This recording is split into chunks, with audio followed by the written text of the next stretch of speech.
Bonjour à tous et bienvenue sur vatrikov.com. L'émission, c'est l'entrevue. Joachim Bachi Pombo, président du FDR, entendez, Forum pour la Défense, FD, c'est ça, la Défense de la République, est notre invité. Monsieur le Président, bonjour. Bonjour madame. Merci une nouvelle fois d'avoir accepté notre invitation. C'est une joie partagée. Alors, Monsieur le Président, entrons dans le vif du sujet. Comment se porte le Gabon selon vous? Écoutez, je voudrais, avant que de me plier à l'exercice par vous voulu, commencer par remercier la direction de programme de Vatrikov Gabon et vous-même singulièrement pour la marque d'amitié et de sympathie par vous faites à ma modeste personne en me donnant l'opportunité de partager votre lucarne pour échanger avec vous sur les questions d'intérêt national. C'est noté. Ceci dit, le Gabon, à l'instar des autres pays du monde, se porte, j'allais dire, globalement bien dans la mesure où ces institutions fonctionnent normalement, même si à côté, le chômage, la misère, la paupérisation et les délestages en eau et électricité accablent le quotidien de nos compatriotes. Mais cela relève de tout, du fonctionnement de tout pays normal. Alors, Monsieur le Président, au sorti des élections locales, législatives et sénatoriales dernières, l'UDB de Brice-Clotaire Oligui Nguema a raflé la majorité des postes. Qu'est-ce que cela augure selon vous? Écoutez, pour moi, c'est un non-événement parce qu'il fallait s'y attendre. L'UDB me rappelle le PDG à l'époque, puisque c'est eux, autant pour moi, qui étaient au pouvoir et qui avaient la gestion des affaires publiques. Et il n'est pas étonnant qu'à la suite de ces élections, que l'UDB ait raflé le gros des sièges électoraux, qu'il s'agisse de l'élection législative ou sénatoriale et autres. Ce qu'il faut comprendre, c'est que c'est un fait révélateur du balbutiement de la démocratie gabonaise qui, en vérité, a encore un long chemin à faire pour retrouver celle des pays, j'allais dire, véritablement démocratiques. Monsieur le Président, vous parlez de balbutiement, d'autres estiment que c'est un considérable recul de notre démocratie. Finalement, vous êtes de cet avis ou bien vous essayez d'arrondir les angles? Non, je ne voudrais pas partager ce lexique parce que le Gabon a eu sa part de transformation démocratique. Il y a eu des avancées, même si c'est vrai que l'on peut considérer que les recommandations du dialogue national et inclusif d'Angondje sont venues un peu saper ou s'aborder quelques-unes de ces avancées. Toujours est-il que le Gabon est dans une ligne de progression démocratique. Voyons les choses comme ça. Je préfère dire que la démocratie gabonaise est à la croisée des chemins et qu'elle a encore beaucoup à prendre pour devenir une démocratie véritablement. Alors, on l'a vu lors de son arrivée à la tête de la République, Brice-Clotaire Oligui Nguema a été adoubé par des personnalités politiques, dont vous.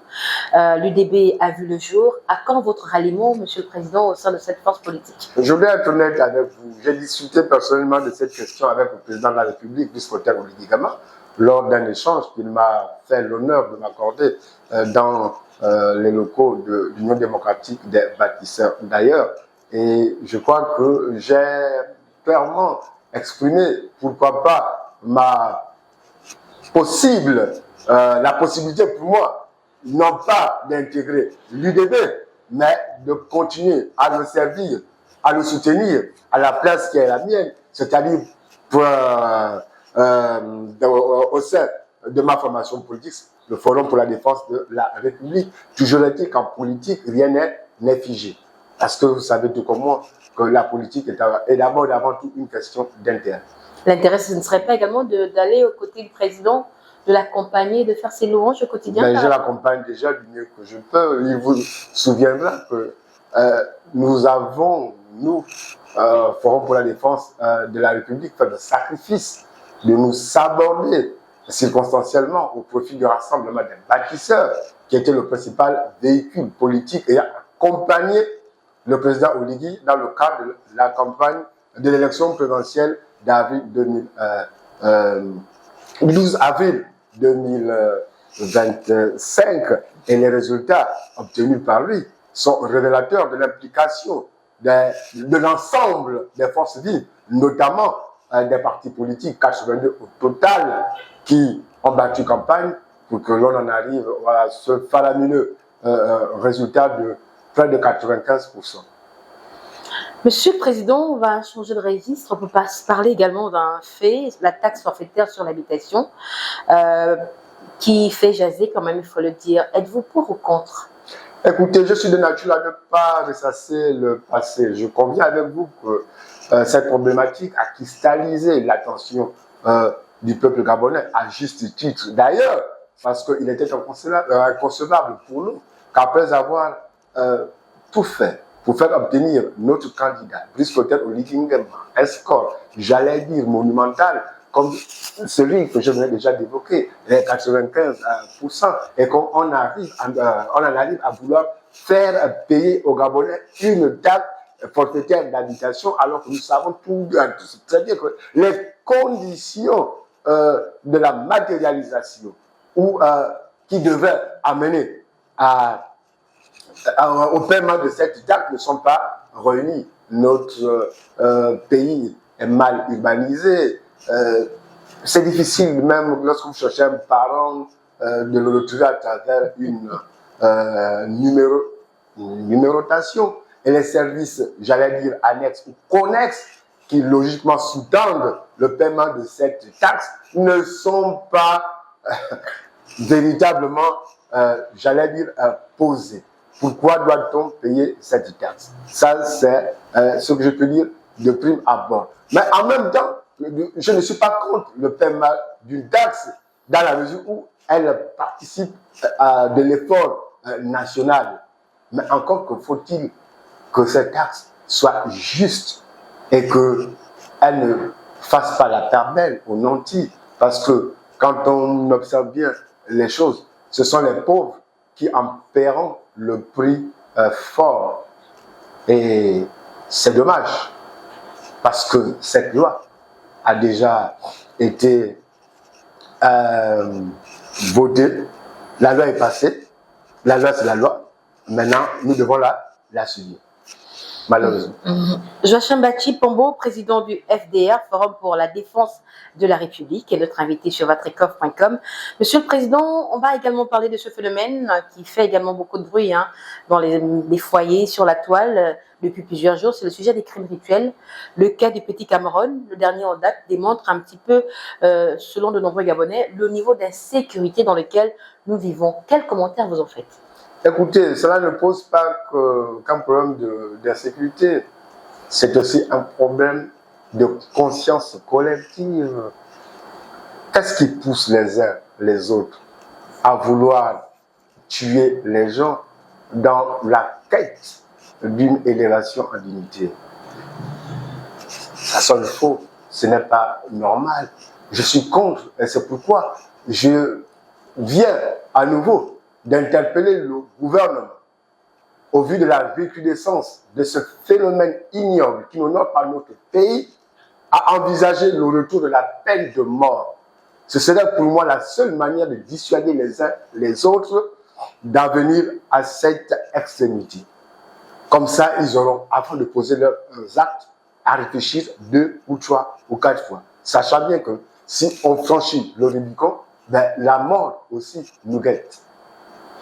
Le phénomène, il est réel, les causes quelque peu connues, mais les conséquences sont deuil de nombreuses familles et créent la psychose au sein de la nation gabonaise. Finalement, quelles pourraient être les solutions pour tenter d'enrayer ce phénomène, Monsieur le Président? La première chose, c'est, comme je le disais tantôt, revenir à la peine capitale.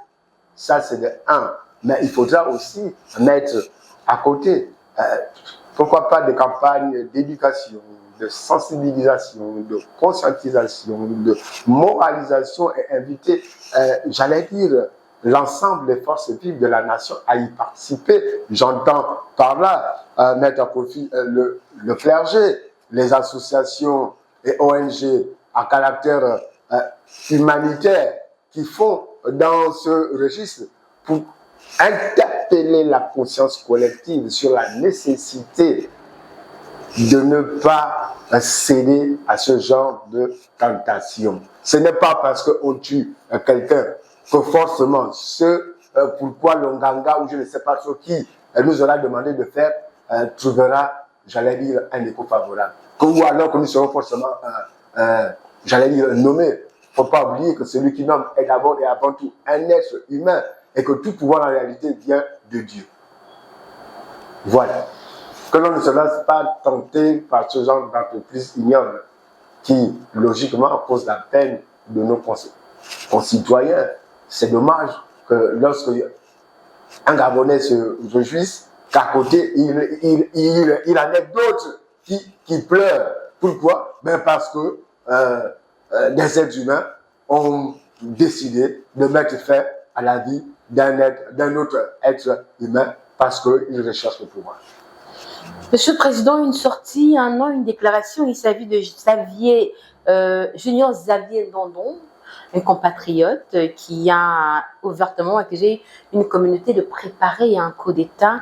Beaucoup s'insurgent, d'autres, franchement, estiment qu'il s'en est trop, qu'il faut réagir. On voudrait également avoir votre point de vue, votre opinion sur cette question. Je vous répondrai franchement que c'est une actualité que je n'ai pas suivie parce que ça ne m'intéresse pas. Je suis contre toute situation qui mettrait en mal notre vivre ensemble. Et c'est pourquoi lorsque j'en ai entendu parler, je ne me suis pas prêté à l'exercice de l'écoute de cette bassesse, de cette bêtise. Ce fameux Junior Ndondon, je l'ai vu au cours de la cérémonie d'investiture du président de la République faire son cinéma. J'ai le souvenir, c'était au cadre du Parti démocratique gabonais, qui finalement s'est mué en Ganga, je ne sais pas quel concours de circonstances. Ben écoutez, laissons-le la responsabilité d'assumer la plénitude de, j'allais dire, sa bassesse. À quelques heures de la fin de l'année 2025, Monsieur le Président, de manière générale, quel bilan dressez-vous de cette année, sur tous les plans, si cela est possible, évidemment? Pardon? Quel bilan dressez-vous de l'année 2025 qui s'achève? Il me sera difficile de dresser ici un bilan, j'allais dire, exhaustif, autant pour moi, de la situation générale du pays. Mais préférez que je ne m'en tienne que celui politique, parce que c'est celui qui gouverne la cité d'abord, et que c'est mon domaine de compétence. Aussi, les élections, en respect du chronogramme, justement, établi par le président de la République, a été respecté. Et là, nous approchions de la fin, j'allais dire de la transition. C'est vrai que sur le plan économique, oui, il y a quelques avancées, mais beaucoup reste à faire. Sur le plan social, alors là, c'est le jour et la nuit, parce que les Gabonais souffrent de plus en plus. Le chômage sont pleins. La misère et la pauvreté deviennent endémiques. La SEG peine à nous offrir un service de qualité. Bon, nos juridictions, la justice, quoi qu'elle est agissante, mais elle peine à convaincre pour assurer les Gabonais. Le cas de certaines personnalités qui constituent l'entourage immédiat du président de la République brille par le phénomène de se servir au lieu de servir la République. Le cas des détournements des deniers publics qui deviennent récurrents en sont la parfaite illustration. Je crois pour ma part que le président de la République gagnerait en ce début de 5e République à reconsidérer un certain nombre de choses et à donner véritablement aux acteurs politiques que nous sommes surtout la possibilité de croire en son credo d'inclusivité, parce que le constat que l'on fait malheureusement, c'est qu'on a mis à côté de soi coquins, délaissant les véritables acteurs de la vie, j'allais dire politique, mais surtout publique. Il vous souviendra que lorsque le CTD prend le pouvoir, ils disent, le CTD dit que ils l'ont fait pour préserver la paix, mais surtout dans l'intention de restaurer les institutions de la République et nos valeurs. Malheureusement, si il est vrai qu'il y a quelques avancées, il n'en est pas moins sûr que le chemin est encore long. Et nous ne voulons pas désespérer et continuons à croire que le président de la République fera tout pour que certains compatriotes soient rétablis dans leur voie. Je pense aux acteurs politiques et s'étant présentés à l'élection présidentielle d'août 2023, parce que c'est l'élément catalyseur qui a servi d'alibi pour permettre aux militaires de s'accaparer le pouvoir. Et nous n'avons fait que les accompagner parce que nous estimions que c'était tout à fait logique dans la mesure où si nous en étions restés là, notre pays aurait véritablement connu le chaos. Monsieur le Président, dans vos propos tout à l'heure, vous parliez de casting. Alors, il y a quelques heures seulement, la liste du Bureau du Conseil économique, social, environnemental et culturel a été rendue publique. Quels commentaires en faites-vous? Ben écoutez, quel que soit le narratif appréciatif ou dépréciatif que je pourrais faire, il n'en demeure pas moins malheureusement que ces personnalités, qu'elles plaisent ou déplaisent, ont été nommées et qu'elles prendront donc leur fonction. Ce que je puis simplement dire, c'est les en féliciter et espérer qu'ils fassent le travail que ça doivent s'attendre les Gabonais. C'est-à-dire qu'ils mettent l'intérêt national au-dessus de leurs intérêts égoïstes, parce que le Gabon a besoin de redécoller sur tous les plans, qu'il s'agisse de l'économie, du social, du culturel et de l'environnemental, etc., etc. Nous sommes aujourd'hui à la croisée des chemins, d'où s'impose à nous l'excellence. Nous attendons d'eux qu'ils nous servent et non pas qu'ils se servent. Monsieur le Président, vous avez certainement énuméré, d'accord, c'est d'ailleurs le cas, vous avez énuméré les secteurs prioritaires selon vous en ce qui concerne l'amélioration des conditions de vie des Gabonais. Mais je voudrais quand même vous prêter à cet exercice, si on vous demande là présentement, quels sont selon vous les 3 secteurs prioritaires qui doivent être sur lesquels le gouvernement ou le président de la République devrait mettre l'accent en 2026, ce serait lesquels? Le chômage, l'éducation, la santé, l'énergie sont pour moi des secteurs prioritaires qui doivent implémenter ou alors sur quoi doit réellement se battre le gouvernement, du point du gouvernement, en tête desquels le président de la République lui-même, pour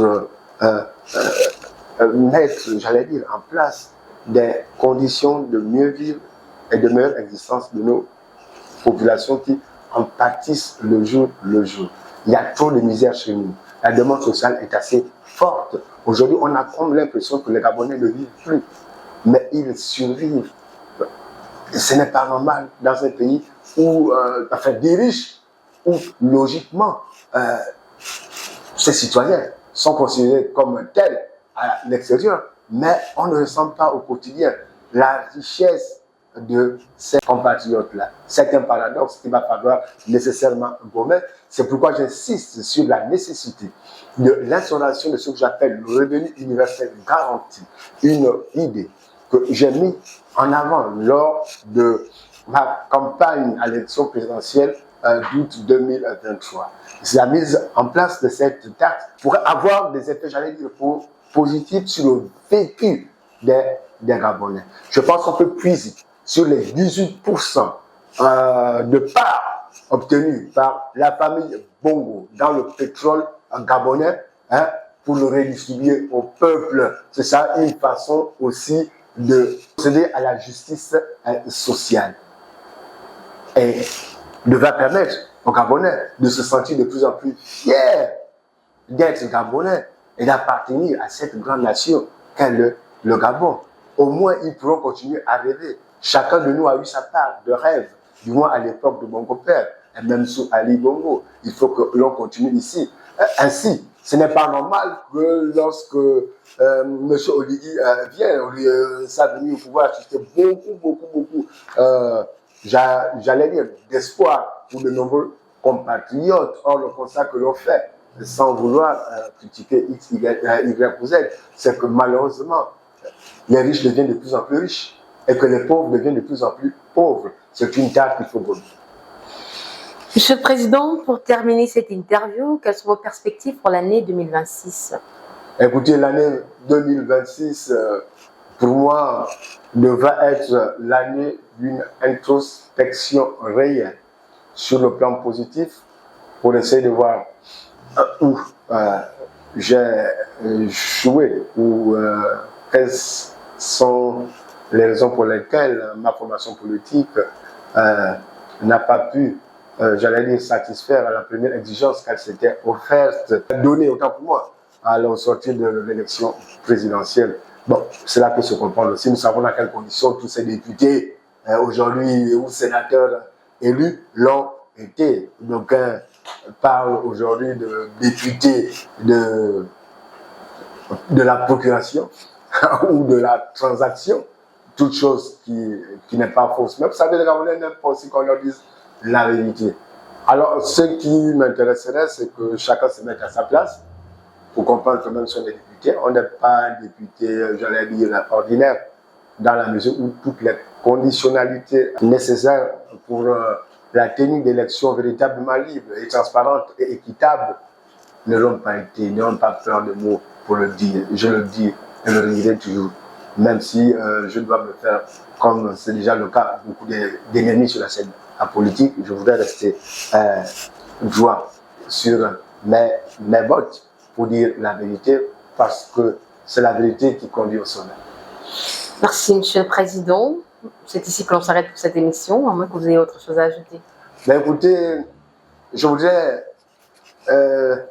vous remercier une fois de plus pour l'honneur que vous m'avez fait de discuter avec vous sur des questions d'actualité nationale, notamment celle en lien avec la vie, j'allais dire, politique, sociale, économique, culturelle de notre pays à l'orée de l'an 2026 qui s'approche résolument.